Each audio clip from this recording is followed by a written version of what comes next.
जाते क्या हो रहा है। फिर सती जी ने कहा कि नहीं, हमको भी चलना चाहिए, मैं भी जाना चाहती हूं। तो भगवान शंकर ने कहा कि उचित नहीं है। यद्यपि पिता, गुरु और देव मंदिर में जाना चाहिए, लेकिन अगर बुलौवा ना हो, विरोध मानता हो कोई, तो फिर वहां जाने से कल्याण नहीं है। और तुम्हारे पिताजी हमसे विरोध मानते हैं। ब्रह्म सभा हम सन दुख माना, ब्रह्मा जी की सभा में हम खड़े होकर के उनका सम्मान नहीं कर पाए थे, तो उस समय से वो हमसे विरोध मानते हैं, और हमसे विरोध मानते हैं, इसलिए उन्होंने तुमको भी नहीं बुलौवा भेजा है।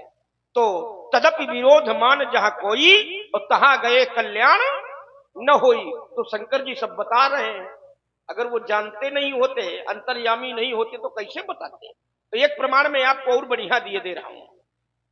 जिस समय सती जी ने भगवान शंकर को देखा कि कहीं सच्चिदानंद जगपावन, अस कहीं चले मनोज न सामन। शंकर जी ने देखा कि भगवान ने अवतार ले लिया और विलाप कर रहे हैं। तो शंकर जी ने सच्चिदानंद कह करके प्रणाम किया। सती जी को संशय हो गया। सती जी ने कहा, ये राजकुमार और सारा संसार, चाहे जो हो, मुनि कुमार हो, चाहे राजकुमार हो, चाहे देव कुमार हो, चाहे किन्नर कुमार हो, चाहे जो हो, शंकर जगत बंधु जगदीशा, सब शंकर जी को प्रणाम करते हैं, और शंकर जी साधारण राजकुमारों को प्रणाम कर रहे हैं। सती जी ने कहा कि महाराज, ये कैसा दृश्य है। भगवान शंकर ने कहा कि ये सच्चिदानंद भगवान है। सती जी ने कहा कि अगर ये भगवान है, नारायण है, तो इस प्रकार से रो क्यों रहे हैं पत्नी के वियोग में। ये भगवान नहीं हो सकते, क्योंकि भगवान जो है वो तो सब जानते हैं। तो ये रोते क्यों हैं, इनको जानकारी हो जानी चाहिए कि कहां है हमारी पत्नी। ये संशय हुआ सती जी को। भगवान शंकर ने बहुत समझाया, लेकिन वो संशय दूर नहीं हो पाया। जब नहीं हो पाया तो भोले बाबा ने कहा कि जो तुम्हारे मन अति संदेहु, तो किम जाए परीक्षा, चली जाओ परीक्षा ले लो। सती जी परीक्षा लेने गई। सती जी ने परीक्षा लिया, परीक्षा में असफल हुई और वापस आ गई। शंकर जी ने पूछा, लीन परीक्षा कौन विधि, विधि बताओ, कैसे परीक्षा लिया, क्या हुआ। तो सती जी ने कहा, कछु न परीक्षा लीन गोसाई, और कीन प्रणाम तुम्हारी। जब शंकर जी से सती जी ने बताया कि मैंने आपकी तरह प्रणाम किया, परीक्षा नहीं लिया, भगवान भोले बाबा ने कहा कि अब ये देखना चाहिए कि वहां क्या हुआ है। तो तब शंकर देखे धरि ध्याना, और सती जो कीन चरित्र सब। तो शंकर जी ने ध्यान लगाया और ये जान लिया कि वहां सती जी ने क्या किया है, सती जी के साथ क्या हुआ है। तो भगवान शंकर ने ये जान लिया कि सीय बेश सती जो कीन तही अपराध शंकर। सती कीन सीता कर वेशा, सती जी ने सीता का वेश बनाया है, और भगवान शंकर ने ये प्रण ले लिया, ये संकल्प ले लिया कि जो अब करो सती सन प्रीति, मिटे धर्म पथ होए अनीति। तो शिव संकल्प कीन मन माही, कि यही तन सती भेंट अब। तो शंकर जी ने जाना ध्यान के माध्यम से। तो शंकर जी में ये आरोप नहीं लगेगा कि अगर शंकर जी जान जाते दक्ष यज्ञ में सती जी ने प्राण त्याग दिए। शंकर जी सब कुछ जानते हैं। शंकर जी को यह भी पता है कि धनुष टूट गया है, लेकिन वो जानते हैं कि धनुष तोड़ करके अंकित नहीं किया गया, इसलिए विरोध नहीं कर रहे। तुम्हें कुछ पता नहीं है तो तुम जबरदस्ती लगे। नहीं, तुम्हें तो खूब पता है, हमको नहीं पता, तुमको खूब पता है। अगर तुमका पता हो तो हाँ, तो पूछते हो थोड़े कि कहूं जनक धनुष की। तभी तो कह रहे हमको नहीं पता, लेकिन तुमको खूब पता है। देखो महाराज, आप कह रहे हो कि ये राजा जान गए, हाँ, अब वो राजाओं को जनाना चाहते हैं, लेकिन क्या वो राजा जान रहे हैं, मान रहे हैं? नहीं मान रहे। हाँ, क्यों नहीं मान रहे? जानते हैं क्यों नहीं मान रहे? क्यों नहीं मान रहे?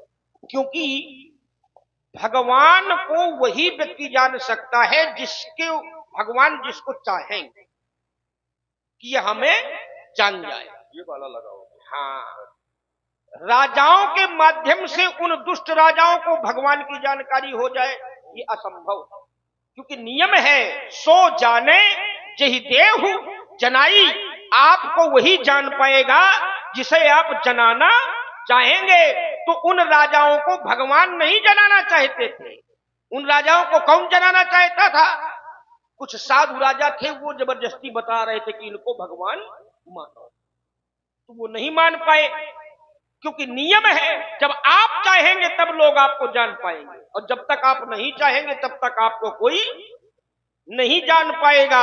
इसीलिए भगवान ने नहीं चाहा तो वो दुष्ट राजा नहीं जान। अच्छा, जिन राजाओं ने जान लिया तो फिर यह राजा यहां क्या कर रहे हैं? क्योंकि जो परमात्मा को जान जाता है तो क्या फिर संसार से वो संबंध रखता है? मानस की अवधाली है, यही जाने जग जाए हेराई, तो जागे यथा सपन भ्रम जाई। यही जाने, जब वो परमात्मा को जान लेता है तो फिर संसार उसके लिए नश्वर हो जाता है। यही जाने जग जाए हेराई, जब वो परमात्मा को जान लेता है तो संसार उसके लिए खो जाता है। जिस प्रकार व्यक्ति स्वप्न देखता है, स्वप्न में जो दृश्य देखता है, जागने के बाद वो दृश्य उसको याद नहीं रहता। तो अगर परमात्मा को जान गए हैं तो यहां क्या कर रहे हैं? जाके तपस्या करें जाके। दूसरी बात इन्होंने कहा, परमात्मा है एक, ब्रह्म है एक, लेकिन ब्रह्म क्या एक के लिए आता है क्या? ब्रह्म तो बहुतों के लिए आता है। विप्र धेनु सुर संत हितलीन मनुज अवतार। ब्रह्म ब्राह्मणों के लिए आता है, गायों के लिए आता है, देवताओं के लिए आता है, साधुओं के लिए आता है, धर्म की रक्षा के लिए आता है। लेकिन जब ब्रह्म को बुलाया जाता है तो वहां से एक ही आता है। ब्रह्म एक ही आता है, एक ही को स्वीकार किया जाता है, बहुतों को स्वीकार नहीं किया जाता। आइए उसी स्थल में चलते हैं।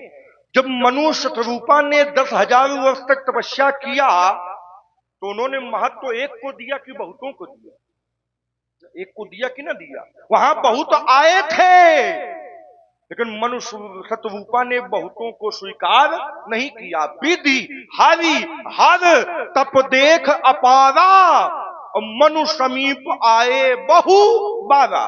ब्रह्मा विष्णु और महेश एक बार नहीं, बहुत बार मनु शतरूपा के सामने आए, लेकिन वहां स्वीकार नहीं किया गया। वहां कब स्वीकार किया गया? जब एक प्रकट हुआ। नील सरोरुह नील मणि नीर नीर धर श्याम। जब एक प्रकट हुआ, उसकी शोभा कैसी है? तो कहा नील सरोरुह, नील कमल के समान, नीले मेघों के समान, और नील मणि के समान। और उससे मांगा गया तो एक को मांगा गया, बहुतों को नहीं मांगा गया। चाहूं तुम्हें समान सुत प्रभूषण कवन दुराव। वहां मांगा गया तो एक को मांगा गया, मैं आप जैसा पुत्र चाहती हूं। परमात्मा ने सोचा मेरे समान और कौन हो सकता है? तो कहा आप सरिस खोजूं कहा जाई, मैं अपने जैसा खोज नहीं सकता, तो मैं ही तुम्हारा पुत्र बन करके आऊंगा। मांगा था एक को, आने के लिए वचन दिया एक ने, लेकिन जब वो एक आता है तो अकेले नहीं आता। राजा जब आएगा तो क्या अकेले आएगा?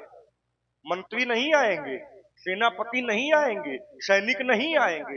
राजा है एक, लेकिन जब एक आता है तो अपनी पूरी सेना को लेकर के आता है। तो आया है एक, लेकिन लाया है उसको बहुतों को। दो बातें रह गई। देखो दोनों बातें न करो, अभी दो बातें रह गई। सुनो, इतनी जल्दी ना घबराओ, अरे इतनी जल्दी ना घबराओ लाला, फंसोगे नहीं, चिंता ना करो। मैं ये कह रहा हूँ, कोई बातें नहीं, जो भी बातें हैं वो क्रम पूरा कर ले आप, हमें कोई चिंता नहीं। अच्छा, इसमें क्या दो बातें हो गई? दोनों बातें आप करते हैं। दोनों बातें कैसे? आप पूरा करो फिर हम बताएं। अगर महत्व एक का ना होता, महत्व तो एक का है ना, क्योंकि मांगा एक को गया, लेकिन जब एक आया तो बहुतों को ली आया, तो बहुतों का महत्व नहीं। अगर एक ना आता तो बहुत आते।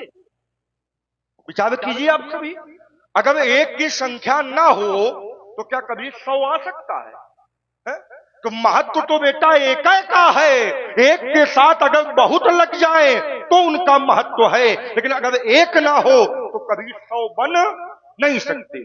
दूसरी बात, इन्होंने कहा भगवान शंकर जानते हैं सब, क्योंकि माता सती को भगवान शंकर ने बताया। देखिए, इसमें कहीं प्रमाण नहीं है कि भगवान शंकर ने बताया। एक अवधाली में स्पष्ट किया गया है, दक्ष सभा हम सन दुख माना, तब ते अजहु कवै अपमाना। लेकिन जब हम श्रीमद् भागवत में देखते हैं तो माता सती ने स्वयं भगवान शंकर को बताया। प्रजापतिस्ते ससुरस्य सांप्रतम निर्यात पितो यज्ञ महोत्सवा किला। प्रजापतिस्ते ससुरस्य सांप्रतम, प्रजापति कौन? दक्ष। किसका ससुर है? भगवान शंकर का ससुर है। तो माता पार्वती बता रही है कि आपके ससुर ने, दक्ष ने यज्ञ किया है हरिद्वार में कनखल के पास। तो ये कैसे मान ले? दूसरी बात, अगर भगवान शंकर जानते तो दक्ष के सभा में कहे जाते। कोई व्यक्ति को पता हो जाए कि वहां हम जाएंगे तो हमारा अपमान होगा, तो भगवान शंकर जानते तो कहे जाते। ईमानदारी से बताइए, माता सती जा रहे हैं लेकिन वहां पर भगवान शंकर समझा रहे हैं यद्यपि मातु पितु प्रभु गुरु गेहा और जाइए बिन बोले न संदेहा। माता पिता गुरु और भगवान के मंदिर में बिना संदेह के जाना चाहिए, बिना रोक टोक के जाना चाहिए। लेकिन यद्यपि विरोध मान जहां कोई, तो तहां गए कल्याण न होई। अगर कोई व्यक्ति वहां हमसे विरोध मांग रहा है तो ऐसे स्थान में हमको जाना, भगवान शंकर ये जान रहे हैं कि अगर हम वहां जाएंगे माता सती का अपमान होगा, तो दक्ष के यहां क्यों चले गए? और दक्ष के यहां भी भगवान शंकर का अपमान हुआ है। दक्ष ने ब्रह्म सभा का आयोजन किया, वहां ब्रह्मा जी भी बैठे थे, विष्णु जी भी बैठे थे, भगवान शंकर भी बैठे थे।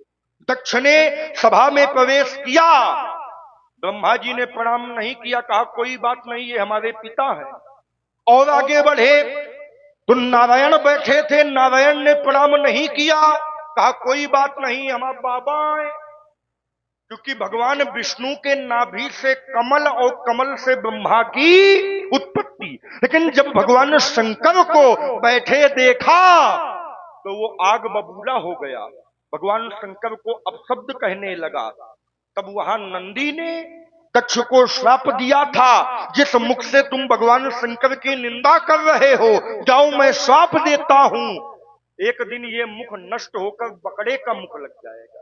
तो दक्ष के साथ ये घटना घटी। अगर भगवान शंकर जानते कि दक्ष के यज्ञ में हमारा अपमान होगा, तो कौनो अपमान करुआवे करना चाहिए, सीधे से सिद्धांत है। वहां भगवान शंकर नहीं जान पाए, इसलिए दक्ष के सभा में गए। दूसरी बात, इन्होंने कहा माता सती को मोह हुआ।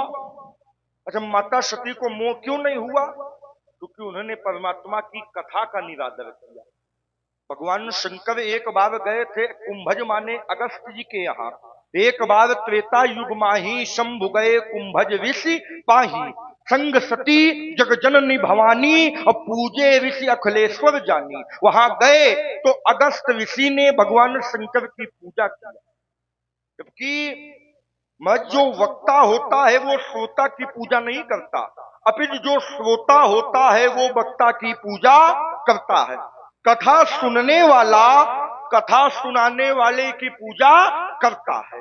तो वहां अगस्त जी है कथा सुनाने वाले, भगवान शंकर है कथा सुनने वाले, लेकिन वहां दक्ष स्वयं अगस्त ऋषि ने भगवान शंकर की पूजा किया। तो माता सती ने सोचा जो व्यक्ति हमारी पूजा कर रहा है वो हमको कथा क्या सुनाएगा, कथा का निरादर कर दिया। और जब कथा का निरादर किया तो माता सती को भी मोह हुआ। अगर भोलेनाथ यह जानत कि माता सती जाएंगी तो कथा न सुनेंगी, कथा का अपमान कर देंगी, तो भोलेनाथ क्या कभी माता सती को लिवा जाते? विचार कीजिए। क्योंकि भगवान शंकर को जो कथा का प्रेमी नहीं है वो कभी प्रिय नहीं है। तो भगवान शंकर अगर जानते तो कहे ले जाते, बस थोड़ी थोड़ी बात होनी चाहिए। देखिए महाराज, आपने कहा भगवान शंकर नहीं जानते थे, ये आप इस सत्ता को लघु कर रहे हैं। संसार में ऐसा कुछ नहीं है कि अगर भगवान शंकर जानना चाहे तो वो जान न पाए। और उसके लिए मैंने एक प्रमाण दिया कि भगवान शंकर ने सती जी ने जो चरित्र किया था वो सब कुछ जान लिया। तब शंकर देखे धरि ध्याना सती जो कीन चरित्र सब। अच्छा, कैसे जाना? धरि ध्याना। और हमने कैसे जाना? हमने भी ध्यान लगाया। अभी आपकी हम चर्चा नहीं कर। अच्छा, हमारी चर्चा न आपने अपने आप को हटा करके अपनी जगह पर शंकर जी को स्थापित कर दिया, इसलिए अब आपकी कोई चर्चा नहीं है। हमने तो शुरुआत आप ही से किया था, लेकिन आपने अपने को हटाया, शंकर जी को खड़ा कर दिया कि चलो शंकर जी से लड़ो थोड़ी देर। अब आप कहते हो कि शंकर जी नहीं जान पाएंगे, उनमें शक्ति नहीं है, तो ये लघुता है। अपने स्वामी की को हम लघु कर रहे हैं, छोटा बना रहे हैं। देखिए, अगर शंकर जी नहीं जान पाते हैं तो जिस समय नारद जी ने शंकर जी को बताया कि मैंने काम को जीत लिया, तो भगवान शंकर ने क्या कहा? भगवान शंकर ने कहा कि देखो बहुत बढ़िया बात है, आपने काम को जीता है, लेकिन अगर ये वार्ता अगर आप क्षीर सागर पहुंचिएगा तो ये बात कभी भगवान विष्णु से नहीं बताइएगा। अगर वो अपनी ओर से ये बात चलावें भगवान विष्णु, तो भी आपको छिपा जाना है, उसमें चर्चा नहीं करना, बता न देना कि मैंने काम को जीत लिया। जिम यह कथा सुनायो मोही तिम जन हरि सुनायो कब हो। ये भगवान विष्णु को नहीं सुनाना और चले प्रसंग दुरायो तब हूं। अगर वो अपनी ओर से चलावे तो भी इसको छिपा लेना। भगवान शंकर ने नारद जी को कहा। क्यों कहा?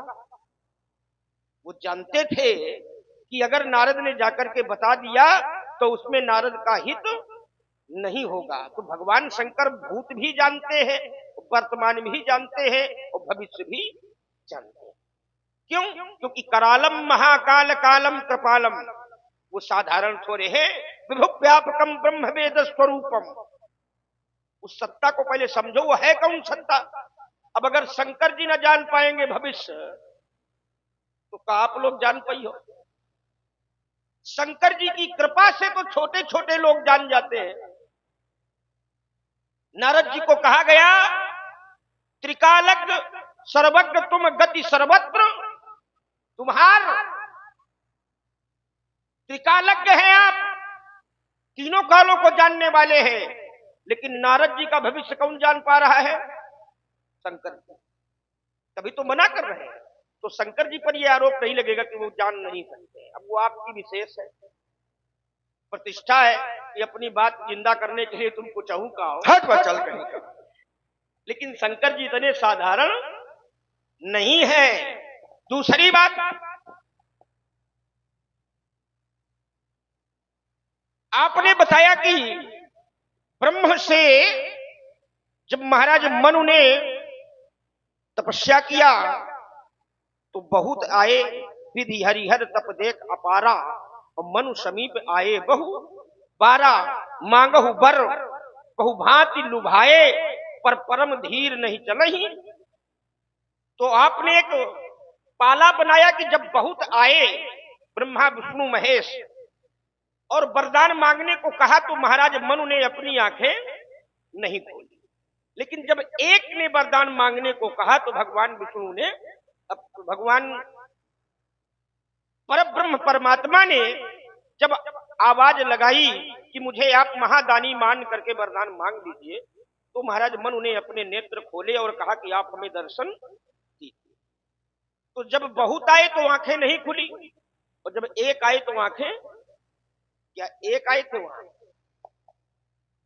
चोरी न करो, जोड़ी न भरे। यहां से आप जो बताएंगे तो ये बात सब लोग अच्छी तरह से स्वीकार करें, है ना। परशुराम जी अगर कुछ बताएंगे तो आप उसको मानोगे। अब ये कहते हैं महाराज मनु के सामने एक आए थे, तो क्या एक आए थे?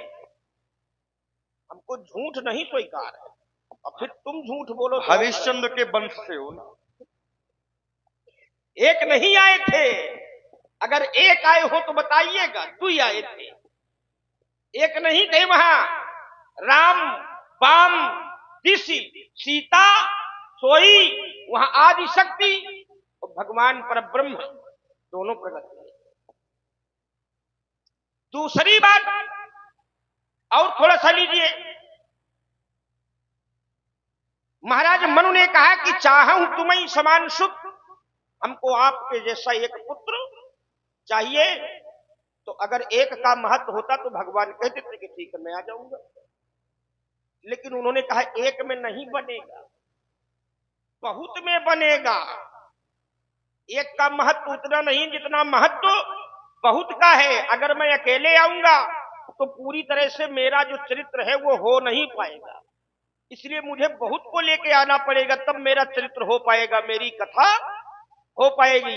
तो भगवान ने कहा कि मैं आऊंगा तो पर अकेले नहीं, अनशन सहित मनुज अवतारा और लइहो दिनकर वंश उदारा। मैं बहुत के सहित आऊंगा। अच्छा, जब बुलाया जाता है एक को बुलाया जाता है कि बहुतों को बुलाया जाता है?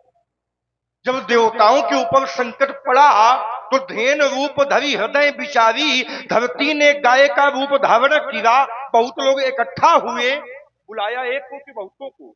उन्होंने कहा जय जय सुरनायक जन सुखदायक प्रणत पाल भगवंता। तो जन सुखदायक एक है कि बहुत है? एक है? एक। तो जब एक है तो एक को बुलाया गया। ठीक है, हाँ ठीक है।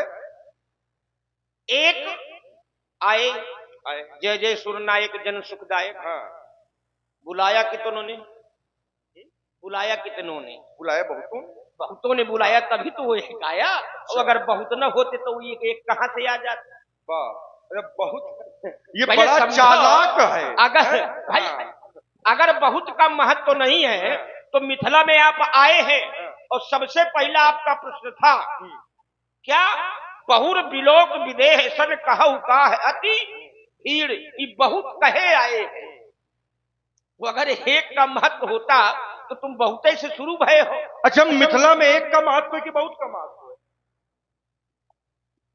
एक का धनुष है। अब वो चर्चा जो एक सीता है, एक प्रण करने वाला जनक है, एक धनुष तोड़ने वाला है, एक और ताल ठोकने वाला है। तो महत्व एक का है कि बहुत का? यहां भी एक एक का महत्व है। जब एक का अगर यहां न रखा जाता तो बहुत यहां आते भी नहीं। दीप दीप के भूपति नाना और आए सुनी हम जो पढ़े ठाना। तो यहां अगर ये एक ना होता तो अनेक भी ना आते। तो महत्व एक का है। देखो, प्रत्येक स्थान पर एक का ही महत्व नहीं है। हमारे शब्द को आप समझिए, हर जगह पर एक का ही महत्व नहीं है। जैसे एक धोती, बड़ी देर से परेशान हो आपको हम कही दें, एक धोती। ये हमको देख कर धोती की चर्चा कर रहे हो? तुम्हारे तो है ही नहीं। हाँ बचल कहीं का कहना तुम्हें है ही नहीं है, दिख तो रही नहीं है। देखो बेटा, हम अवधूत संत हैं, हमारे जीवन में धोती नहीं, हमारे जीवन में लंगोटी का महत्व। अरे वाह, चक्कर में न रहना। आज हमारा जीवन धन्य हो गया ना कि हमने आप अवधूत महाराज के दर्शन किए। वाह, और आश्रम नहीं आते, आश्रम आना कभी। अरे अब महाराज जी आएंगे, आपो नहीं, जब हम ना हुए तो आप हमें लिवा जाए। तो कहते हैं हम अवधूत हैं तो हमारे यहाँ एक धोती का नहीं लंगोटी का महत्व है। चलो कम से कम कुछ तो है। तो प्रत्येक स्थान पर एक का ही महत्व नहीं होता है। जैसे एक धोती, एक बैलवा, एक पुत्र, एक नयन। तो आचार्य कहते हैं तुलसी या संसार में इन्हें परे नहीं चैन। जिसके एक ही बेटा होता है तो उसके जीवन में शांति कम होती है। जिस किसान के पास एक ही बैल होगा तो उसके जीवन में शांति नहीं होगी, परेशानी होगी कि एक बैल से तो किसानी का कार्य हो नहीं सकता है, दूसरा नहीं किसानी का कार्य कुशलता से हो जाता। ब्राह्मण देवता जो नित्य कर्म पूजा प्रकाश पढ़ के अपना है, तो उनके पास अगर एक ही धोती हो तो धोती ही ताके बैठ रही है, रह जाइए। तो और जिसके पास एक नेत्र हो, अब समझो कितना महत्व है। जैसे मान लो तुम्हारे एक ही आंखी हो, कहे एक ही आंखी हो। देखो ये क्या मना रहा है कि कार्य तुम्हें एक ही आंखी हो। अब जब एक का महत्व है तो तुम कहे खिसिया रहे हो? अरे थोड़ी देर के लिए उदाहरण बताया तो हमारे ऊपर उदाहरण न लगाओ। अब तुम्हें अब एक का महत्व समझ में आ रहा है। अभी तक तो बहुत प्रयास कर रहे रहो। जिसके एक ही आंख होगी उससे पूछो महाराज कि एक का कितना महत्व है। सुबह सुबह से दर्शन अभी तुमका हुई जाए ना। अच्छा। हाँ। और सुन रहे हैं आप लोग बहुत सुंदर संवाद पूज्य श्री भार्गव जी और श्री लखनलाल जी का प्रभावित हुए हमारे भैया श्री मान सिंह जी, अनुराग जी, उनकी ओर से 21 पत्र मुद्राएं दोनों महान विभूतियों के चरणों में संयुक्त रूप से प्रदान किए जा रहे हैं। बहुत बहुत धन्यवाद, साधुवाद। और जैसा देवता वैसी पूजा। तो महाराज जी एक विषय और हम एक तर्क और आपसे किए दे रहे हैं। इसके बाद हम अपनी यात्रा को थोड़ा सा बदलेंगे, बदलाव लाएंगे। कहना ये चाहते हैं, हमारी आपकी वार्ता रुकी हुई थी। कहा रेन्द्र बालक काल वश बोलत को ही न सभार धनु ही समत्रार्जुन विदित सकल। तो इस विषय को भी साथ में लेते चले। सुनहु देव सब धनुष समाना, हमारे लिए सभी धनुष समान है। कैसे समान है आपको मैं उदाहरण भी दिए दे रहा हूं, क्योंकि आप ये सोचोगे कि धनुष समान नहीं हो सकते हैं। तो हमारे लिए सभी धनुष समान है, चाहे शंकर जी का होए, चाहे हमारा हो, चाहे आपका होए। सुनहु देव सब धनुष समाना। कैसे? तो धनुष चाहे जिसका हो, लेकिन धनुष से एक ही काम होगा, बाण का संधान, दूसरा काम नहीं होगा। धनुष चाहे जिसका हो, लेकिन उससे बाण ही चलाया जाएगा। तो इस आधार पर सुनहु देव सब धनुष समाना। एक आपने कथा सुनाई थी मार्कंडेय जी कि भगवान शंकर काल से बचा सकते हैं। मार्कंडेय जी को उन्होंने चिरंजीव कह करके काल से बचा दिया। तो भगवान शंकर ने मार्कंडेय जी को बचा लिया। यह धनुष तो भगवान शंकर का है कि दूसरे का है? शिव पुरारी सोई पुरारी को दंड कठोरा, ये भगवान शंकर का धनुष है। और जब धनुष भगवान शंकर का है तो यह कहे टूट गया। इसको क्यों नहीं बचा पाए? अगर भगवान शंकर महाकाल हैं, काल से बचा सकते हैं, मार्कंडेय जी को बचा लिया, तो यह धनुष उनका है, ये क्यों नष्ट हो गया? भगवान शंकर इसको क्यों नहीं बचा पाए? उन्होंने क्यों नहीं बचाने का प्रयास किया? सुना। ये नया दाव लगाया तुमने। दाव नहीं, कह रहे हैं किसी के यहाँ एक पुत्र हो, एक बैल हो, एक आँखी हो, तो उसके जीवन में कभी चैन नहीं पड़ता। बेटा देखो, तुम्हारे यहाँ एक ही ऐसा पुत्र हुआ जिसने सूर्यवंश के नाम को बदलकर रघुवंश रख दिया। विचार कीजिए, नाम था सूर्यवंश, एक ही राजा हुए रघु, जिन्होंने सूर्यवंश का नाम बदल करके रघुवंश रख दिया। तो क्या वहां एक का महत्व नहीं है? अगर एक का महत्व ना होता, मरी गए, तो सूर्यवंश कभी रघुवंश न होता।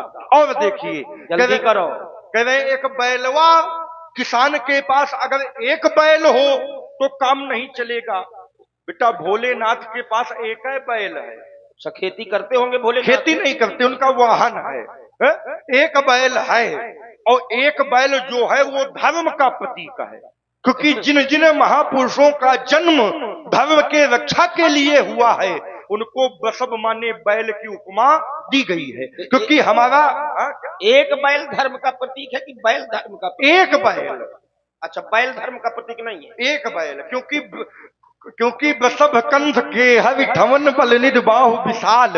अगर हमारा अवतरण हुआ है तो यहाँ पर हमको बैल की संज्ञा दी गई है। कह रहे एक आंखी वाले का महत्व नहीं है। तुम्हारे अगर शुक्र डूब जाए तो शुभ काम नहीं होंगे, शुक्रास्त हो जाए। तो बेटा जो यहाँ छान रहे हो ना है, तुम्हारा छानवल बंद हो ही जाए। हाँ, तो कई दिन से छान रहे हो यही। अगर शुक्र अस्त हो जाए तो वैवाहिक कार्य, धार्मिक कार्य सभी बंद हो जाते हैं। तो कैसे महत्व एक का नहीं है? भैया बताओ, एक का महत्व है कि नहीं है? देख लो, विश्वास ना हो। देखो, वो एक आंख से बनाए गया है। शुक्राचार्य जी एक आंख के थे नहीं, एक आंख के किए गए थे। क्यों किए गए थे? क्यों किए गए थे? इधर देख के बात करो। का कष्ट का एक हाथ के थे नहीं, एक हाथ के किए गए थे। हाँ। क्यों किए गए थे? शुक्राचार्य जी जब संकल्प के लिए जल नहीं निकल पाया, हाँ, कमंडल की जो नलकी थी, टूटी थी। हाँ टोटी कहते हो, तो उसमें विराजमान हो गए संकल्प। जब महाराज वामन को राजा बलि दान कर रहे थे, तो जब तक संकल्प नहीं होगा तो दान मन नहीं होगा। शुक्राचार्य जी ने राजा बलि को समझाया कि ये सब ले जाएंगे, तुम नहीं जानते हो। बलि नहीं माने, और संकल्प के लिए जल निकालने के लिए जब उन्होंने कमंडल उठाया तो शुक्राचार्य जी ने सोचा कि ये बिना दीन है मनी है ना, तो अवरुद्ध उत्पन्न किया, उसमें जाकर विराजमान हो गए। तो भगवान ने उषा के द्वारा हाँ हुआ कर दिया। अच्छा, विचार कीजिए। देखिए, अब यहीं से आप समझो कि जो भगवान के विरोध में आ जाता है तो उसकी यही स्थिति हो जाती है। अच्छा, क्या शुक्राचार्य जैसे कैसे? जैसे भविष्य में भी एक ऐसा व्यक्ति आएगा जो भगवान का विरोध करेगा। सठ चाहत रघुपति बल देखा, तो परिणाम ये होगा कि एक नयन कर तजा भवानी, उसका भी एक आंख फोड़ दिया जाएगा। तो जो भी भगवान के विरोध में आता है उसकी भगवान एक आंख समाप्त कर देते हैं। यानी ये संसार में सबसे स्पष्ट दिखाई देगा कि इसने भगवान का विरोध किया था। तो तुम भगवान का विरोध न करो, भगवान करे तुम्हारी दोनों सही रहे। ठीक नहीं है भगवान ये? तो कवि, लेकिन तुम हैं? नहीं चाहते हो बेटा। देखो महाराज, तो विचार करो कि शंकर जी अगर महाकाल है, काल से बचाने वाले हैं, तो धनुष का बचा लेते, नहीं बचा पाए ना। अच्छा, इसलिए शुक्राचार्य जी वाली बात। अच्छा रही है। शुक्राचार्य जी ने क्या भगवान का विरोध किया और का कि अपने शिष्य की रक्षा किया? शिष्य की रक्षा तो कर रहे थे, लेकिन दान से बढ़िया कोई काम होता है क्या? देखो, दान तो काम बढ़िया है, दान अच्छा कार्य है, लेकिन किसी की जीविका जिससे चलती हो उस वस्तु को छीनना भी दान नहीं है। दान स्वेच्छा का होता है, जबरदस्ती का दान अच्छा नहीं होता। छीनने वाला काम आपका है। अच्छा, ये छीना नहीं जा रहा था। भगवान कैसे छीनते हैं हम? भगवान वामन बलि से छीन थोड़े रहे तो थे। फिर वो तो दान ले रहे थे। अच्छा, दान ये छीनना ही नहीं है। छीनना किसे कहते हैं? जैसे आपने भुजबल भूम भूप बिनी किन्हीं, आपने राजाओं को मार करके और उनकी धरती अपने नाम कर ली। ये छीना है कि जीता है? वही हुआ। कैसे वही हुआ?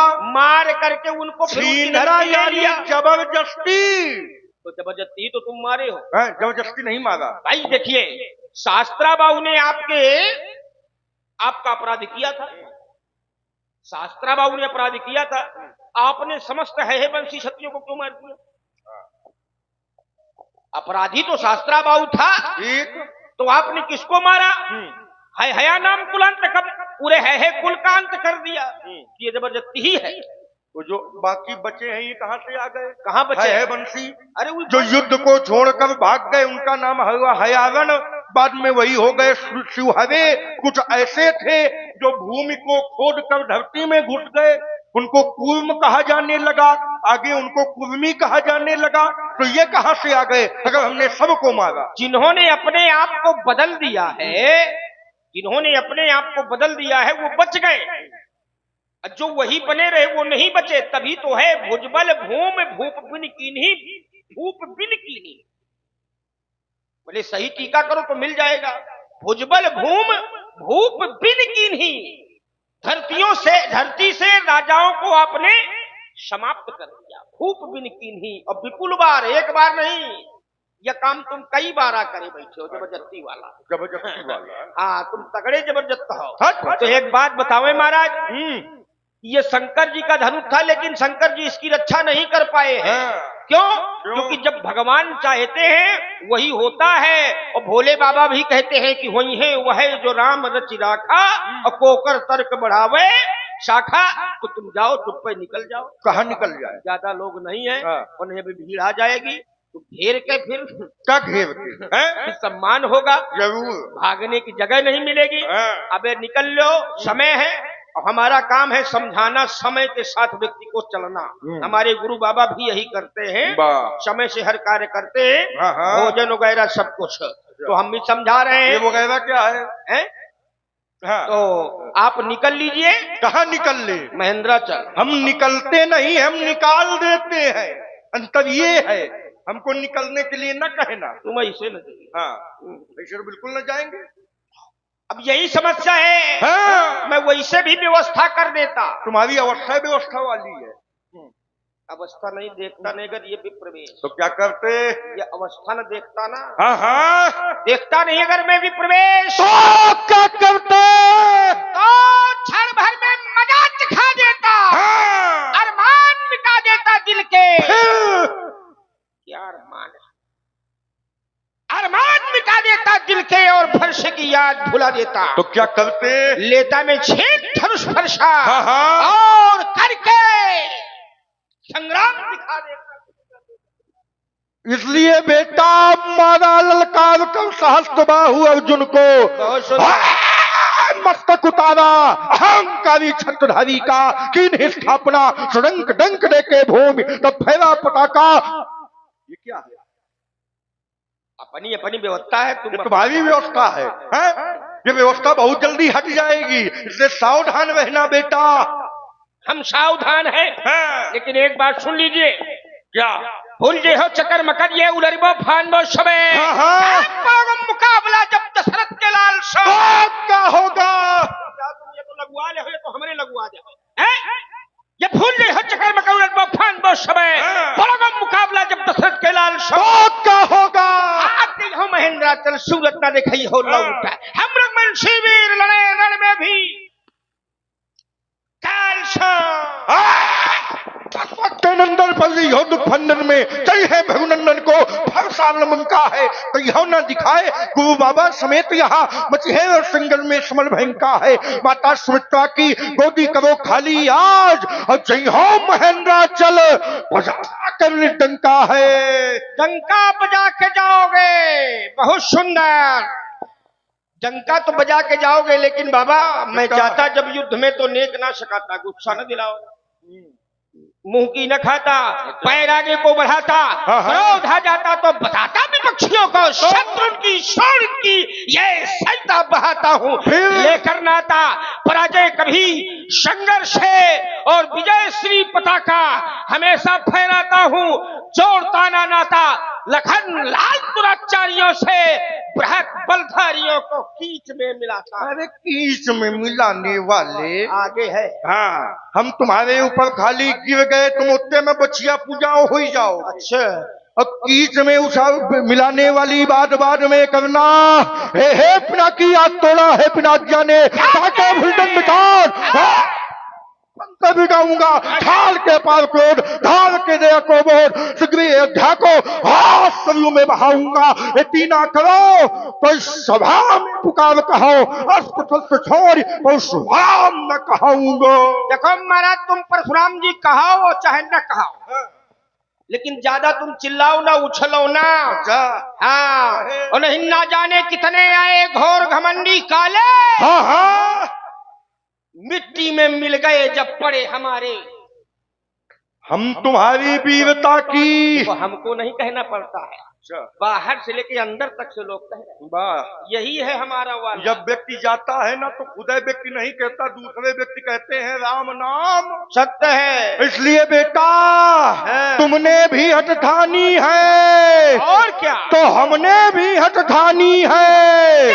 और आज प्रकट हो जाएगा किस दूध में कितना पानी है। यदि आपके मन को भाया है तो आज मेरे भी मन को भाया है, उन यही प्रकट कर डालूंगा। अच्छा, किसकी मैया ने किसको कितना दूध पिलाया हम है। तुम्हारी वीरता की प्रबल धारा मोड़ देंगे। क्या देख रहे हो? ये लिखा है ना, क्या मैंने लिखा? कहा यही प्रकट कर डालूंगा। तो देख रहे थे यहाँ क्या लिखा है। हम तुम्हारी वीरता की प्रबल धारा मोड़ देंगे, और ज्यादा करोगे ना बेटा तो नस नस तुम्हारी। वो सब सही है, लेकिन जब महेंद्राचल जाना और तुमसे कोई पूछे कि कहाँ गए थे तो किसी से मत बताना कि हम कहाँ गए थे। देखो एक बात बताओ महाराज, हाँ ये इतना सरल नहीं है। हाँ हमसे अभी आप परिचित नहीं हैं, व्यास जी इनको हमसे आप परिचित करा दीजिए तो वो ज्यादा सही रहेगा, क्योंकि ये तो अब उद्देश्य ये बनाए हैं